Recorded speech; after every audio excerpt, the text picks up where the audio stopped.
আমি মনে করি প্লেয়াররা বিদেশে গিয়ে ওইরকম রেমিটেন্স পাঠাইলে আমার মতে খুবই ভালো হবে। সাব্বির রহমানের বডি ফিটনেস ক্যারিবিয়ানদের সাথে তুলনা করা যায়। সৌদি থেকে আসছি গত 3 দিন আগে। হ্যাঁ, কেন আসছি মূলত আমি এখানে আসছিলাম, আমার বন্ধুরা আমার জন্য টিকিট নিয়ে রাখছিল। ফার্স্ট ম্যাচ দেখার কথা ছিল, তো সেকেন্ড ম্যাচ দেখি নাই, আশা করছিলাম বাসায় বসেই খেলা দেখছিলাম। এত ইজি ম্যাচ যে ওরা হেরে গেল, সেই দুঃখের সুবাদে আমি এই প্লে কার্ড নিয়ে ঢুকতে বাধ্য হচ্ছি। আমি যদি টিকিট না নিতাম তাহলে আমি মাঠে আসতাম না। টিকিট নেওয়ার কারণে আমি বাধ্যগত হয়ে আসছি, বন্ধুরাও জোর করছে, সে কারণে এই প্লে কার্ড নিয়ে আসছে। আর আমরা বিদেশে এত কষ্ট করে কামলা দিই, মানে দেশের জন্য রেমিটেন্স পাঠাই, দেশের উন্নয়নে সহযোগিতা করে।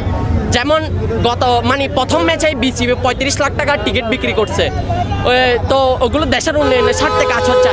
আমি মনে করি প্লেয়াররা বিদেশে গিয়ে ওইরকম রেমিটেন্স পাঠাইলে আমার মতে খুবই ভালো হবে। সে কারণেই এই বার্তাটা দেওয়ার জন্য এই প্লে কার্ড নিয়ে মাথায় ঢুকা। আপনার প্রিয় ক্রিকেটার কে? আমার প্রিয় ক্রিকেটার হচ্ছে সাকিব আল হাসান। আপনার প্রিয় ক্রিকেটার কে? সাকিব আল হাসান। জি। আপনি কি সবার জন্য ভিসা নিয়ে আসছেন? আমি সবার জন্য ভিসা না, আমি বলবো কি, এখানে মনে করেন বাংলাদেশ টিমে যদি বিরাট কোহলিকেও যদি নামিয়ে একাদশে রাখা হয়, তাহলে বাংলাদেশ টিম 99% সিউরিটি দেওয়া যায় যে জিততে পারবে না, কারণ সিন্ডিকেট আছে। এই সিন্ডিকেটের কারণে বাংলাদেশ টিমের ধ্বংস। এখন তো ধ্বংস হচ্ছে, সামনে আরো বড় ধরনের ধ্বংস হবে।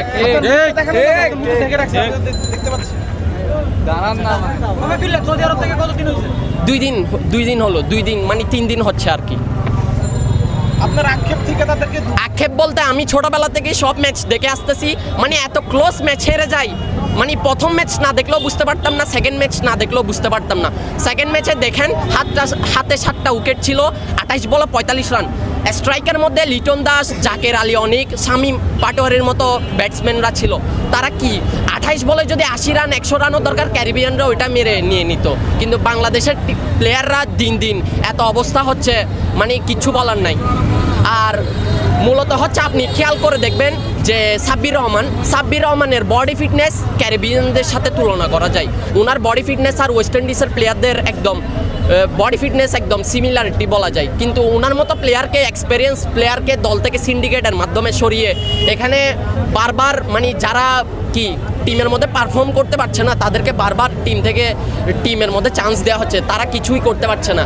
আপনি জাকেরের ব্যাটিং দেখেন, ওর স্টান্সটা দেখলে আমার বিরক্ত লাগছে যে উনি ব্যাট ধরে ব্যাট কাঁপতেছে, উনি অফে না মেরে শুধু ল্যাগেই ব্যাট ঘুরাচ্ছে, ওটা তো খুবই খারাপ। আর কি বলবো, রাগ তো অনেক কন্ট্রোল করা যায়, একটা ম্যাচ, 2টা ম্যাচ, 3টা ম্যাচ, কিন্তু বারবার এরকম হলে তো হতাশ। আপনি ভিসা কার জন্য নিয়ে আসবেন, নাকি পুরো টিমের জন্য? আমি মনে করেন আমাদের বোলিং ডিপার্টমেন্ট খুবই ভালো, কিন্তু ব্যাটিং ডিপার্টমেন্ট একদম যাচ্ছে তাই। ওটা ছোটবেলার থেকেই দেখতেছি, যদি 5 বলে যদি 10 রানও লাগে, হাতের মধ্যে যদি 8টা উইকেটে থাকে, ওই ম্যাচ জিততে দেওয়ার জিতবে বাংলাদেশ, ওইটা গ্যারান্টিও দেওয়া যায় না। সে কারণে কি বলবো, আমি সবার জন্যই ভিসা আনছি। এখন ইনশাল্লাহ সবাই যদি যেতে আগ্রহী হয়, তারা যদি ইনশাল্লাহ যদি খেলা পারফর্ম করতে না পারে, তাহলে আমি মনে করি ওরা বিদেশে গিয়ে রেমিটেন্স পাঠাইয়ে দেশের উন্নয়ন করলে, আমি মনে করি মানুষ, বাঙালি জাতি সবসময় ওদেরকে স্মরণ করে রাখবে।